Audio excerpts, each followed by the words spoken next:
फटाफट खबरों के बाद अब खबरें विस्तार से बात कर लेते हैं उत्तराखंड की उस बेटी की जिसका परिवार इंसाफ मांग रहा है। 19 साल की लड़की की हत्या से न सिर्फ परिवार बल्कि पूरा उत्तराखंड गुस्से में है। हर ओर से आवाज आ रही है कि आखिर पहाड़ की बेटी को इंसाफ कब मिलेगा। उत्तराखंड के श्रीनगर में पीड़ित का अंतिम संस्कार होना था, लेकिन परिवार ने बिना फाइनल रिपोर्ट के अंतिम संस्कार के इनकार कर दिया है।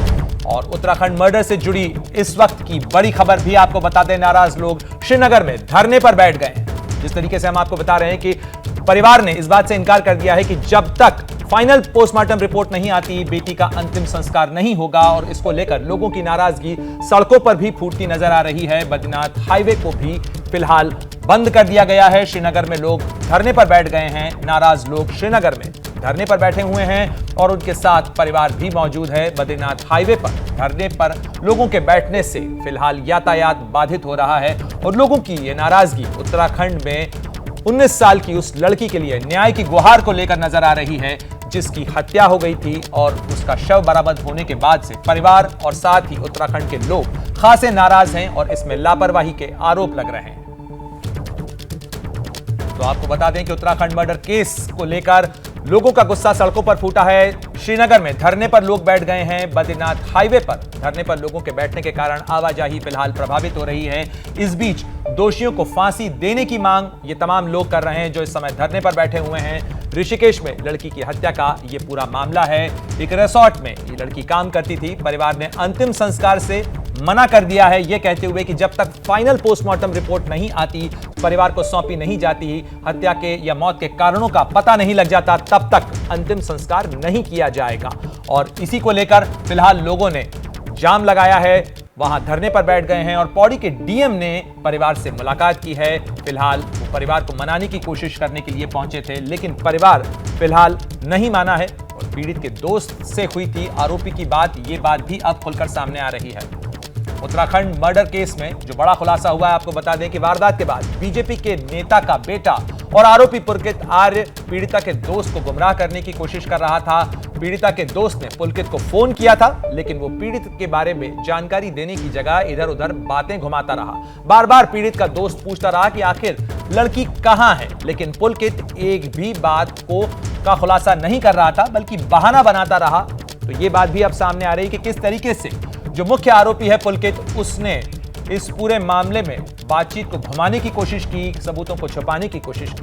तो आपको सुनवाते हैं कि आखिर क्या थी उस लड़की के दोस्त और पुलकित आर्य के बीच हुई बातचीत, जिसमें पुलकित सबूतों को छुपाने और बात को घुमाने की कोशिश कर रहा था। Hello hello. हाँ जी। हाँ, मेरी उनसे बात हो गई है सौरभ जी से। क्या कह रहे हैं?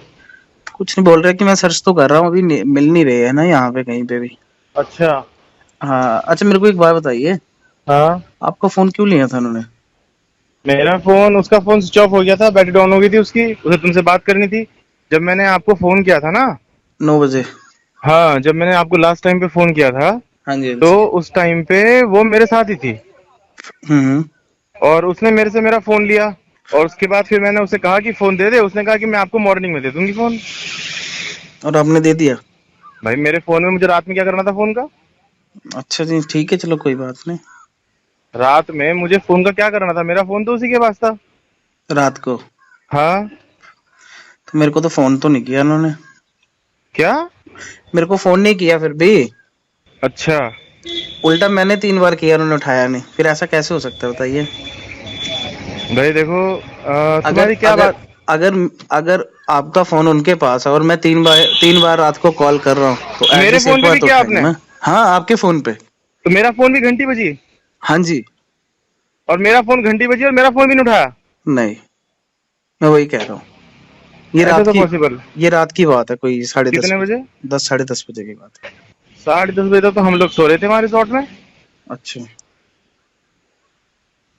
10:30 बजे तक तो हम वहां पे लगभग ये मान के चलो 9 बजे तक हम रिसोर्ट में थे। उसको खाना सर्व किया, खाना खाया उसने। खाना खाया था? हाँ, खाना उसको सर्व किया था रात को। हाँ। कब? हम अपने लगभग 9 बजे करीब। 9 बजे के करीब जब आप वापिस आए थे? हाँ। देखिए, जब आप बाहर थे ना, हाँ, तब मेरी लास्ट टाइम बात हुई थी। उसके बाद आके सिर्फ आपका फोन आया था मुझे। अच्छा। उसके बाद से उनका फोन बंद है और अभी तक बंद ही है। तो मैं वही तो कह रहा हूँ ना, मैं तो उसके बाद सीधा वहाँ आया रिजॉर्ट में, और मैंने रिजॉर्ट में अपना वहीं रुका। हाँ। सुबह सुबह निकला मैं रिजॉर्ट से 6 बजे करीब। अभी आपका फोन मिला नहीं मिला अभी तक? ना अभी नहीं मिला फोन मेरा। नहीं मिला? ना। तो आप अपने फोन को सर्च कीजिए ना। मैंने, अरे भाई मैंने सुबह सुबह उसको सौरभ को भेजा दो ना अपने फोन को सर्च करने के लिए। मैंने सौरभ को बोला, मैंने कहा भास्कर को बोला, मैंने कहा सौरभ ऐसा है, वो रूम में मेरा फोन पड़ा हुआ है, उसे नॉक करके जो है ना मेरा फोन उठा करके चार्जिंग पे लगा दे, मैं अभी थोड़ी देर में पहुंच रहा हूँ रिजॉर्ट में। तो उसने मेरे को बोला कि भैया, उसने सौरभ को भेजा, उसने बोला भैया वो तो रूम में नहीं है। मैंने कहा अच्छा, और उसका सामान वगैरह कह रहा हूँ, सामान सब रखा है उसका। अच्छा, सीसीटीवी तो होंगे ना प्रॉपर्टी के? हाँ चेक तो करता हूँ मैं सीसीटीवी क्या है, क्या चल रहे हैं, क्या है, क्या स्थिति है। नहीं चलते तो होंगे, ऐसा थोड़ी ना कि नहीं चलते होंगे, सीसीटीवी तो ऐसा चलते है, होंगे। देखो पुष्प, हाँ जी हाँ जी बोलिए। मेरे साथ ना, मैं आपसे ज्यादा जिम्मेदार व्यक्ति हूँ, समझ रहे हैं आप? नहीं मुझे पता है आप ठीक पे है, ज्यादा जिम्मेदारी है। और मुझे ना मतलब क्या बोलते हैं, ये सब सिनेरियो ना हम्म। मुझे कचोट रहा है। मतलब मुझे समझ में बात नहीं आ रही कि क्या आपके साथ तो नहीं है वो, मुझे सच सच बात ये बताइए सर तो उत्तराखंड की बेटी को लेकर सड़कों पर फूटी नाराजगी। जैसे ही घड़ी का काटा दोपहर 2:30 पे आए, बबीता जी का दिल सास बहू साजिश के लिए मचल जाए। और ये है इनकी बहू, पूरे दिन ऑफिस की टेंशन हो जाए गॉन जब ये करें अपना फेवरेट शो फ्री टाइम पे ऑन। इनकी तरह आप भी देखें अपना फेवरेट शो अपने टाइम पर और डाउनलोड कीजिए एबीपी लाइव ऐप अपने स्मार्ट टीवी पर।